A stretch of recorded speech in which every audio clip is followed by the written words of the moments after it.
Welcome to Awaken Daily Life. In our last episode, we followed Master Dianwu's practice and saw that he repeatedly returned to the Agama Sutras. That leaves a simple but important question. What are the Agama Sutras? And why do serious practitioners keep coming back to them? Yeah, it's actually the perfect place to start, because I think when we hear a formal word like sutra, our minds immediately conjure up an image of a dusty textbook. Right, exactly. Like some abstract, dusty textbook sitting untouched on a library shelf. We imagine these really complex philosophical treatises. But the Agamas are, well, there's something entirely different. They are actually among the oldest surviving records of the Buddha's teaching life. Which is pretty incredible when you think about it. I mean, we are talking about historical roots that stretch all the way back to the 5th century BCE. Yeah, the teachings they preserve are roughly, 2.5 millennia old. And even the Chinese translations, which form the basis for a lot of modern study, those date back to the 4th and 5th century CE. So even the translations themselves are what, like 1,600 years old? Yeah, 1,600 years. But their true value, the reason we're actually talking about them today, it goes far beyond just their age. Right, because they aren't written as these dry philosophical essays. As these teachings were preserved, they were captured as living encounters. Yeah, that's such a great way to put it. When you engage with the Agamas, you are essentially stepping into a highly specific moment in time. You're seeing the Buddha in a specific geographic place, right? Like he's in a named grove or a village, sitting down with real people who are dealing with real problems. Exactly. Real people carrying the weight of real pressing questions. Yeah. And to really understand what a living encounter looks like for us today, we can just look at one well-known discourse from the early tradition. The setup is, remarkably grounded. Oh, you mean the scene in Kesaputta, right? Yes, Kesaputta. Yeah, so for you listening, the scene takes place in this town called Kesaputta. And it's this bustling place, essentially a crossroads for trade and travel. The Buddha arrives, and he's staying in a grove just outside the town limits, and the villagers come out to meet him. And the problem they bring to him is one that, honestly, I think you will instantly relate to today. Oh, totally. Because Kesaputta is a crossroads. The villagers explain that they get this endless stream of teachers, philosophers, and spiritual guides passing through. And every single one of these gurus essentially stands in the town square and says the exact same thing. I am right, and all the other teachers who came before me are completely wrong. Right. My doctrine is the absolute truth. And think about your own life today. You open your phone, or you turn on a screen, or walk through a bookstore, and you are immediately flooded with competing voices. Yeah, it's exhausting. We are surrounded by an entire industry of modern gurus, lifestyle influencers. Self-appointed experts, yeah. Right, and they all have these massive digital megaphones. And they're all absolutely certain that they possess the exclusive formula for a good life. We just live in an era of intense, exhausting information overload. And it leaves you with a fundamental question those villagers were asking 2.5 millennia ago. In a world screaming with competing voices, how do you actually determine what is trustworthy? It's the ultimate human problem. The fatigue those villagers felt is, well, it's our fatigue. And the Buddha's response to them is brilliant because he just refuses to play the game. He completely sidesteps it. Yeah, he doesn't say, well, they're wrong and you should believe me because I'm the awakened one. There's no demand for blind belief. No attempt to just shout louder than the other gurus. Yeah. He shifts the entire framework from abstract belief to empirical observation. Right. He points them to something they can examine directly within the mechanics of their own lived experience. He tells them to observe the raw mechanisms of human behavior, like look at what greed, anger, and deep confusion actually do to a human being. Yeah, when those qualities take root and hijack a person's mind, what is the physical and social result? People lie to protect themselves. They harm others to get what they want. They fracture their communities. Exactly. They create deep, undeniable suffering for themselves and the people around them. But conversely, he asks them to observe what happens when a mind is free from that heavy greed, anger, and confusion. A person naturally becomes more truthful, more compassionate, less harmful. And much more at peace. Yeah. But the profound nuance here is what he says next. He's laying out this psychological mechanism, and then he introduces a concept that is just incredibly liberating. Oh, the safe either way concept. Yes. Yeah. He tells the villagers that if a person lives with a mind free of hostility and full of kindness, that way of living is safe either way. It's such a beautiful nuance. Let's unpack the logic of that, because it essentially operates like Pascal's wager centuries before Pascal, but grounded entirely in practical psychology rather than like theology. Right. It means it simply does not matter what your metaphysical beliefs happen to be. It doesn't matter what gurus you believe or what happens after we die. Regardless of whether there is a next life or if this biological existence is the only life we ever get, living without the burden of anger and greed is undeniably good. Think of the freedom in that statement. If there is a next life, well, you've lived purely and set yourself up well.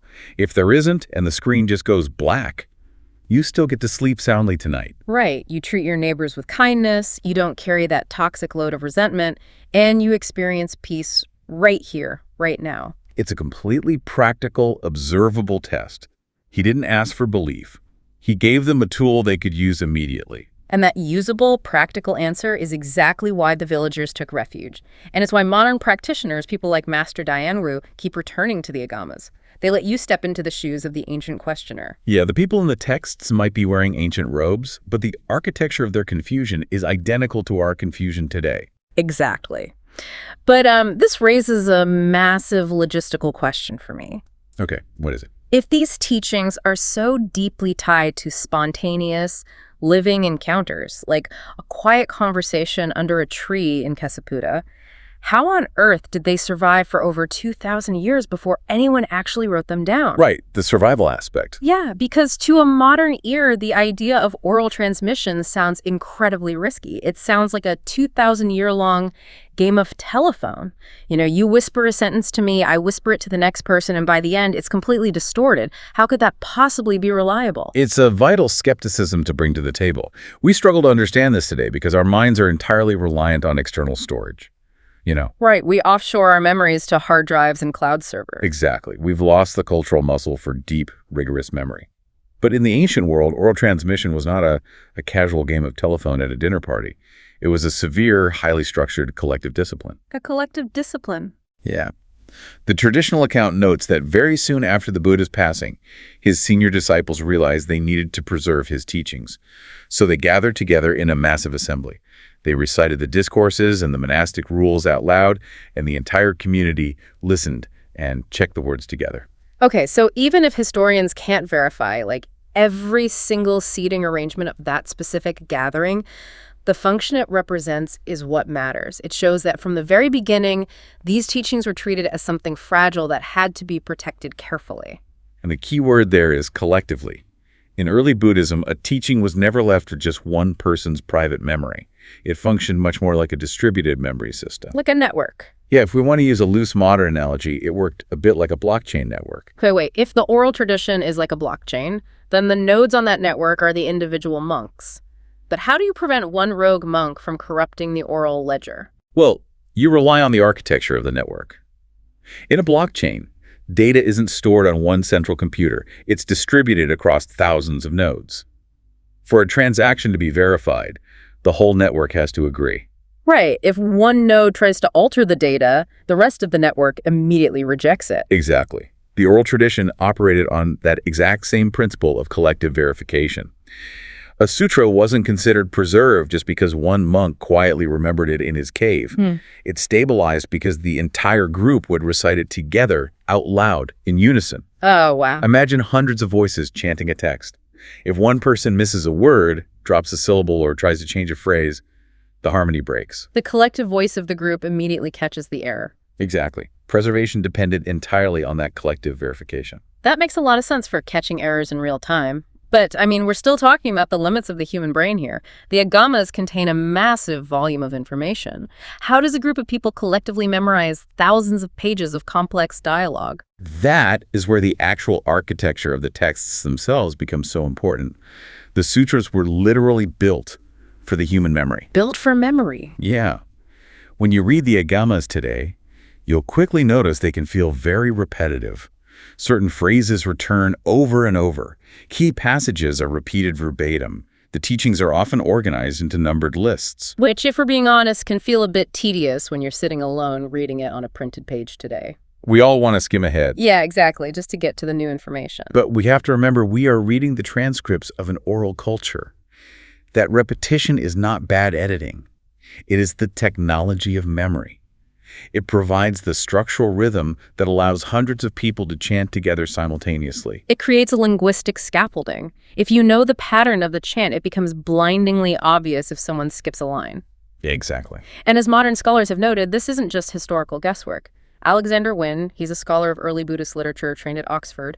He argues extensively that the early texts point to a relatively fixed oral tradition. Right, this wasn't a culture of free improvisation where every teacher just gave their own creative spin on the Buddha's ideas. No, the rigid structure of the chanting locked the core teachings in place. And Bhikkhu Analayo, who's a monk and an early Buddhism scholar, explains the exact same dynamic. He emphasizes that the heavy repetition and the use of set passages are the clear marks of texts intentionally shaped for recitation and preservation. And trust in these texts doesn't rest solely on tradition either. We have modern evidence backing this up. When scholars compare texts today, they find that many of these early teachings survive with remarkable consistency across entirely different ancient collections. Yeah, in different languages, passed down in different geographic regions. Separated by thousands of miles. When you see the same foundational teachings showing up across these isolated streams, it strongly supports the idea that we're looking at a shared early layer of teaching. And we also have physical archaeological evidence that adds incredible weight to this. The discovery of the early Gandharan manuscripts was a monumental moment. We're talking about delicate texts written on birch bark scrolls, right? Yes, stored in clay pots, dating back roughly to the 1st century BCE. Wow.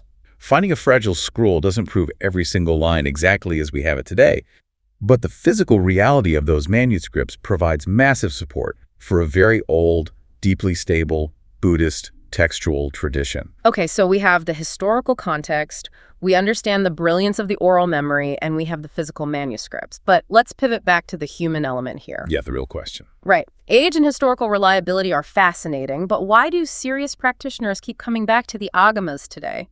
Nobody sits on a meditation cushion and dedicates their life to a text just because an archaeologist carbon-dated a piece of birch bark. No, definitely not. They come back to them because of the profound practical impact these texts have on the human mind.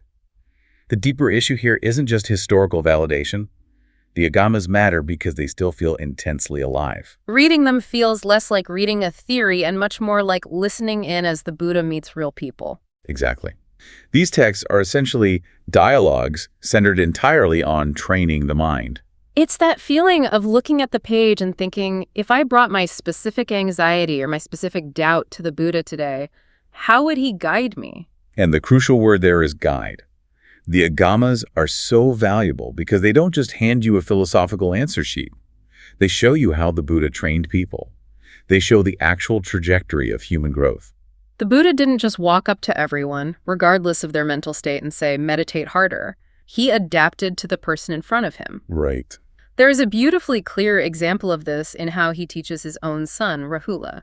When Rahula is still very young, a 7-year-old boy, the Buddha doesn't overwhelm him with the most advanced, complex meditation instructions about the nature of reality. That would be completely counterproductive for a child. Exactly. Instead, the very first thing he emphasizes to young Rahula is the absolute necessity of truthfulness. And he does it using a highly physical, memorable mechanism. The water dipper. Yes. He points to a water dipper with just a tiny bit of water left in the bottom. He asks Rahula to look at how little water is left and explains that this is how little spiritual worth is left in a person who tells a deliberate lie. Oh, wow. And then he turns the water dipper completely upside down, pouring out the rest of the water.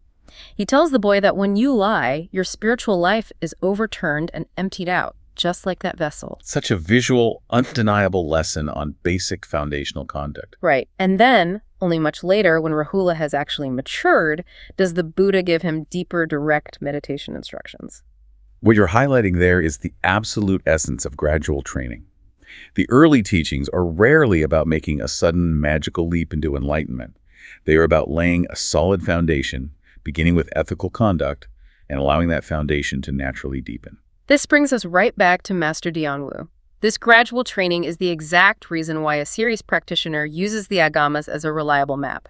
You don't read them to collect abstract ideas to sound smart in conversation. No, you use them to check your direction, Because in spiritual practice, it is incredibly easy to deceive yourself. You can sit in meditation, experience a moment of calm, and convince yourself you are making profound progress. When in reality, you might just be drifting in imagination or inflating your own ego. Exactly. The Agamas act as an objective mirror. They allow you to measure your actual, lived experience against the documented steps of gradual training.